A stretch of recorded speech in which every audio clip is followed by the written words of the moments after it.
Hey guys, welcome to एनसीईआरटीएच। और ये जो हमारा वीडियो होने वाला है वह है class 9 Hindi Ganga text book का चैप्टर घर की याद। तो इन एमसीक्यू क्वेश्चंस और आंसर्स के थ्रू हम पूरे चैप्टर को रिवाइज करेंगे। तो ये वीडियो एग्जाम पर्सपेक्टिव से काफ़ी इंपॉर्टेंट होने वाला है, तो वीडियो को एंड तक जरूर देखिए। आते हैं फर्स्ट क्वेश्चन पर। कवि ने घर की याद कविता कहाँ लिखी? अपने गाँव में, विदेश यात्रा के दौरान, विद्यालय में या फिर जेल में? इसका सही आंसर है option number D. Bhavani Prasad Mishra स्वतंत्रता आंदोलन से जुड़े हुए थे और इसी दौरान उन्हें अंग्रेज सरकार ने जेल में डाल दिया था। परिवार से दूर कारावास के दिनों में उनके मन में घर की यादें उमड़ी और उसी भावनात्मक अनुभव से यह कविता जन्मी। अब आते हैं सेकंड क्वेश्चन पर। लगातार बरसता हुआ पानी कवि के मन में मुख्य रूप से किस भावना को जगाता है? घर और परिवार की याद, खेल कूद की इच्छा, यात्रा का उत्साह या फिर क्रोध और विद्रोह? इसका सही आंसर है ऑप्शन नंबर ए। कवि के लिए बारिश केवल प्रकृति का दृश्य नहीं, पानी की लगातार गिरती बूंदें उनके मन में पुरानी यादों को जगाती हैं। देखते ही देखते जेल की दुनिया से उनका मन निकलकर घर, परिवार और अपनों के बीच पहुंच जाता है। अब आते हैं थर्ड क्वेश्चन पर। कविता में कवि के घर में कितने भाई बताए गए हैं? 2, 4, 6, 5? इसका सही आंसर है ऑप्शन नंबर बी। कवि अपने घर के पारिवारिक माहौल को याद करते हुए 4 भाइयों का उल्लेख करते हैं। आगे चलकर वह स्वयं को 5वां बेटा बताते हैं। इस तरह कविता में एक बड़े और प्रेम से जुड़े परिवार की तस्वीर उभर कर सामने आती है। अब आते हैं फोर्थ क्वेश्चन पर। हाय रे परिताप के घर में परिताप का क्या अर्थ है? अत्यधिक दुख और शोक, बहुत बड़ी खुशी, उत्सव का वातावरण, घर की सुंदरता? तो इसका सही आंसर है ऑप्शन नंबर ए। यहाँ पिता का घर सामान्य मायके जैसा खुशियों से भरा हुआ नहीं रह गया है। कवि के जेल में होने के कारण पूरे परिवार के मन में एक कमी और गहरा दुख है। इसी पीड़ादायक वातावरण को व्यक्त करने के लिए कवि ने परिताप शब्द का प्रयोग किया है। अब आते हैं फिफ्थ क्वेश्चन पर। कविता में माँ की कौन सी विशेषता विशेष रूप से सामने आती है? कठोरता और क्रोध, आलस्य और उदासीनता, स्नेहमयता और भावनात्मक दृढ़ता, धन दौलत का प्रेम? इसका सही आंसर है ऑप्शन नंबर सी। कवि की मां का चरित्र बहुत भावुक होने के साथ साथ बेहद मजबूत भी है। वह बेटे से दूर हैं, उसके लिए चिंतित भी हैं, लेकिन पिता को टूटने नहीं देती। अपने दुख को संभालकर वह परिवार में हिम्मत और साहस बनाए रखने की कोशिश करती हैं। अब आते हैं सिक्स्थ क्वेश्चन पर। कवि की मां को पत्र लिखना क्यों नहीं आता? वह बहुत व्यस्त रहती, उन्हें पत्र भेजने का पता नहीं, वह कवि से नाराज हैं, वह पढ़ी लिखी नहीं है। इसका सही आंसर है ऑप्शन नंबर डी। कवि की मां पढ़ना लिखना नहीं जानती थी, इसलिए वह बेटों को अपने हाथों से पत्र नहीं भेज सकती।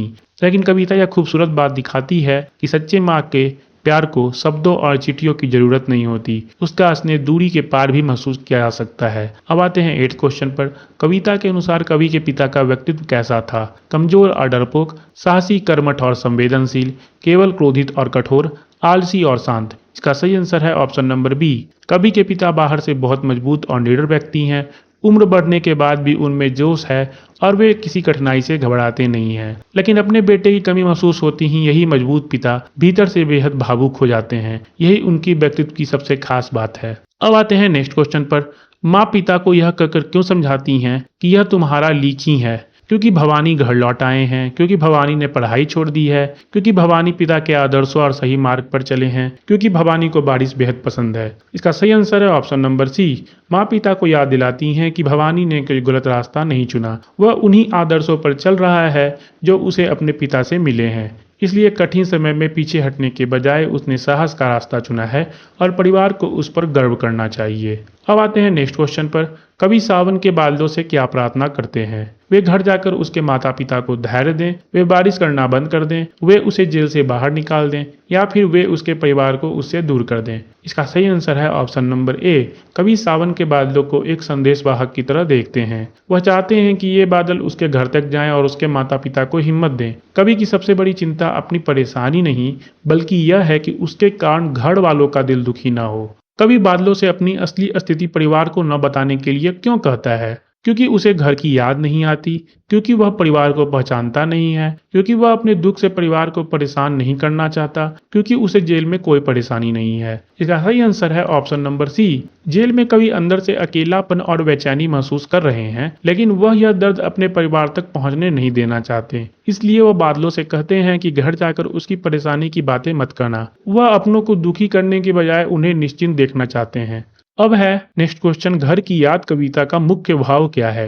प्रकृति की सुंदरता का वर्णन, युद्ध की घटनाओं का चित्रण, धन और सफलता की इच्छा, घर की स्मृति, पारिवारिक प्रेम और बिछड़ने की पीड़ा। इसका सही आंसर है ऑप्शन नंबर डी। पूरी कविता का केंद्र घर से दूर होने का दर्द है। बारिश के एक दृश्य से शुरू होकर कवि की यादों में माँ, पिता, भाई, बहन और पूरा घर जीवित हो उठता है। कविता हमें बताती है कि परिवार से दूर होने पर घर केवल एक जगह नहीं बल्कि हमारी सबसे बड़ी गहरी भावनाओं का संसार बन जाता है। अब आते हैं लास्ट क्वेश्चन पर। कवि अपने माता पिता के लिए स्वयं को क्या कहलवाना चाहते हैं? मैं बहुत दुखी हूँ, मैं घर वापस आना चाहता हूँ, मैं बीमार और परेशान हूँ, मैं मस्त हूँ और अच्छे से रह रहा हूँ। इसका सही आंसर है ऑप्शन नंबर डी। असल में कवि की स्थिति उतनी अच्छी नहीं है, लेकिन वह चाहते हैं कि माता पिता उसके बारे में चिंता ना करें, इसलिए वह बादलों से कहलवाना चाहते हैं कि वह खुश हैं, स्वस्थ हैं और अपने काम में व्यस्त हैं। अपने दर्द को छिपाकर अपनों को मुस्कुराते रहते देना यहाँ कवि के निस्वार्थ प्रेम को दिखाता है। तो ये थे घर की याद के एमसीक्यू क्वेश्चंस और आंसर्स। अगर यह वीडियो आपको अच्छा लगा हो तो इस वीडियो को लाइक कीजिए और चैनल को सब्सक्राइब जरूर कर दें।